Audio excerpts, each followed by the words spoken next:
you're somebody who, has a serious academic record in the United States of America. You've come over to the United Kingdom and built various companies related to finance, banking, loans or whatever. And you've got major concerns about the way we're running our economy at the moment. Just explain to us where we're going wrong, because do you know what I see? I see my wages go up from very little to very little, of course, doing this job. But actually, I see my wages go up. I see prices go up constantly, and I see the cost of living going up. And, I swear down to you, Roger, I look at friends of mine who earn, say, 30, 40 grand a year, which is a good wage in this country, and I can't understand how they can pay the bills with 3 kids. Yeah. Well, the economy of this country really has been, as many think tanks will tell you, pretty stagnant for the last 15 years.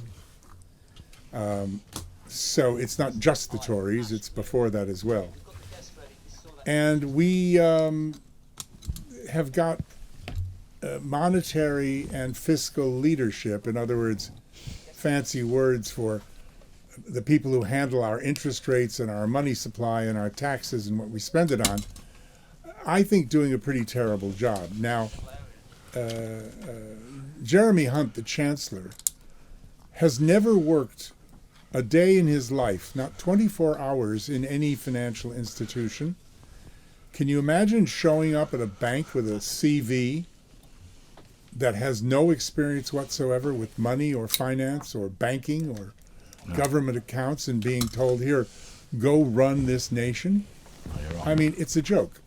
And Andrew Bailey, the governor of the Bank of England, the other guy who runs our economy and who was given who, let's be clear, is worse.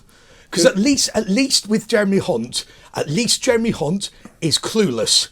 Andrew Bailey is actively shit. The Baileyoceros, as I call him, together with his groupthink friends on the Monetary Policy Committee, are all so thick-skinned they won't listen to anybody.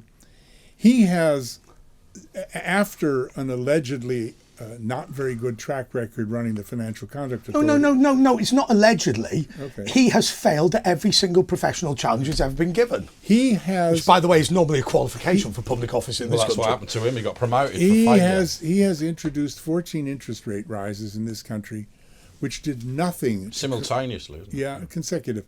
Which did nothing to curb inflation, because we don't have consumer-driven inflation as they do in the States. And look, we're going to go to our next guest, but I'm just going to summarise this really quickly. You've said before today, look, normally inflation is people spending when they're going out of control. That's one kind. But actually, on this occasion, it's because the cost of living has gone up because of the Ukraine war. The cost of energy has gone up because this net zero. Food, energy, materials, services. So basically, that's the other kind of inflation. Everything's gone up. So look. So the last thing you do is make the cost of money greater for people who are which raises the costs of everything. Which football coach would you send onto the pitch to lose 14 matches in a row using the same playbook? I've got to be honest with you. If I was the British Prime Minister, that's next. Hunt and Sunak. Why do they stand by and say, we're beating inflation, this guy's doing a great job? But if form's anything to go by, then if I was British Prime Minister, then my whole desk would be full of pages going, this bloke, he's so bad, you've got to hire him. This is a must-hire loser.